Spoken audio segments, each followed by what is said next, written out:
जब बहुत प्रकार से प्रयास करके भगवान शिव ने देख लिया कि इनकी जो मानसिक स्थिति है वो संशय से विलग नहीं हो रही, बताया मुनि धीर जोगी सिद्ध संतत विमल मन जे ध्यावहीं।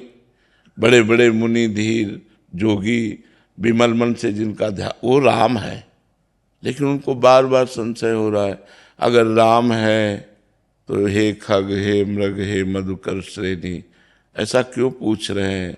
अगर ऐसा पूछ रहे हैं, राजकुमार हैं, तो भगवान जय सच्चिदानंद परम धाम कह के क्यों प्रणाम कर रहे हैं?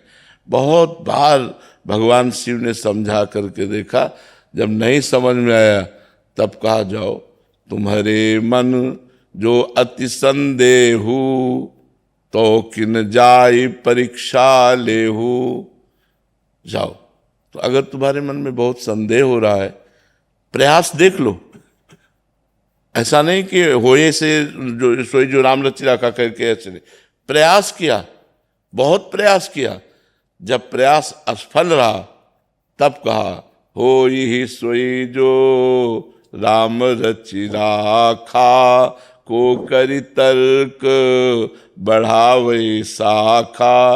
अस कही, फिर भी ऐसे नहीं बैठे रहे, अस कही जपन लगे हरि नामा सती गई जहां प्रभु सुख धामा। बात समझ लेना आप। अगर आप एक चौपाई के प्रसंग को तोड़कर कहीं से जोड़ेंगे, ऐसे काट के नहीं, प्रसंग में क्या बोला जा रहा है उसको समझिए। यहां होई सोई जो राम रचि राखा तब बोले जब पूरा प्रयास करके देख लिया और सती जी का संशय नहीं गया, तब कहा जाओ तुम परीक्षा लो, अब वही होगा जो भगवान ने रच रखा है। समझ पा रहे ना? मनुष्य जीवन प्रारब्ध के अधीन नहीं है, प्रारब्ध के अधीन सुख और दुख है। मनुष्य जीवन क्रियमाण करके पुरुषार्थ के द्वारा नए प्रारब्ध की रचना के लिए है, नए भाग्य की रचना के लिए, तभी वो मोक्ष या प्रेम या भगवत साक्षात्कार प्राप्त कर पाता है।